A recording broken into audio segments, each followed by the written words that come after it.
The equator region of Planet SMITE is home to some of the most enduring and unique life forms of the Conquest biome. Join me as we explore these organisms and their potential for destruction on Episode 5 of Planet SMITE.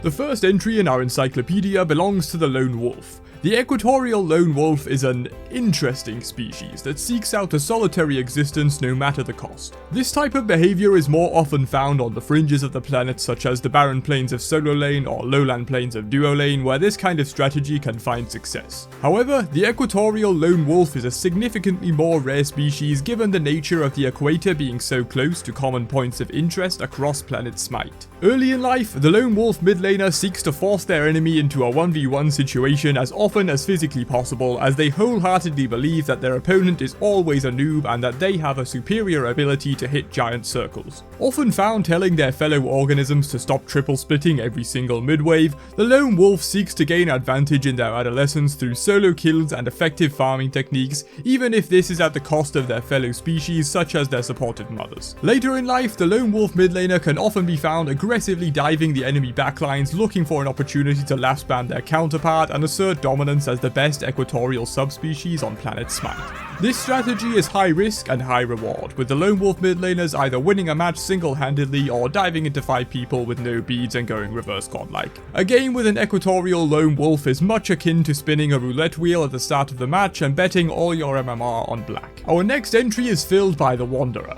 It is believed that many, if not all, Wanderers suffer from a rare genetic disorder that makes them think they are a jungler. They can often be found neglecting their own waves of prey in order to venture into the winding corridors to take the easier pickings found there. However, without the necessary tools to hunt the specific prey of the jungle, they can often suffer when doing so.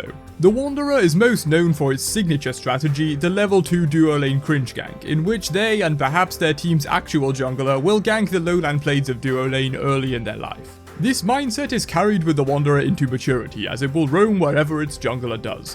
When facing a Wanderer, you can always assume that where there is one, there is two. This subspecies is the embodiment of strength in numbers and will rarely be found taking the 1v1 against fellow mid-lane organisms, in stark contrast to the lone wolf. They will instead roam the planet looking for purpose but finding only death, be that its own death or the death of its enemies. This strategy can be very effective when fellow organisms can use this mentality to establish a man advantage in fights, but comes with its own set of risks to the Wanderer, such as falling behind in development early in life as they neglect the summer migrations of their own minion waves in order to take their own jungler's speed buff. On the other side of the species coin, we have the turtle, who will spend approximately 110% of their time seeking the protection of friendly structures and avoiding conflict at all costs. Often found among less experienced equatorial creatures, the life of a turtle can bring some advantages. If the creature in question fares best later in its life and needs protection early on, this strategy in moderation can bring great success. However, as with the Wanderer, this can bring a unique set of risks such as losing territorial control over local regions and a lack of teamwork with fellow organisms. Where you can at least rely on the Wanderer to be there when conflict arises, the turtle cannot provide the same privilege early in its life. However, once they do reach maturity, they can often utilize their core strengths developed throughout their adolescence to bring immense power to the battlefield. But some turtles can retain their defensive mindset well into their later life, in which case it can lead to unforeseen consequences where the team can lack aggressive capability and territorial control in the later stages, in which case the turtle is less desirable. And finally, we would be remiss to not talk about the rebel subspecies.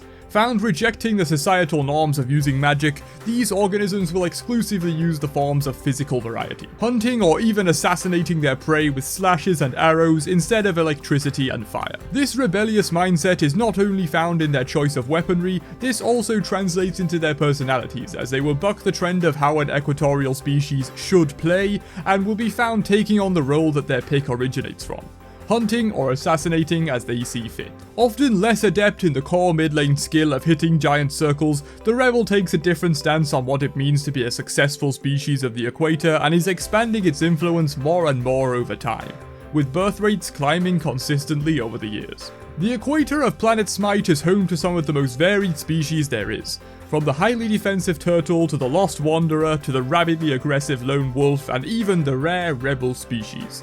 This region brings plenty to the table and proves once and for all that no biome is the same in Planet SMITE.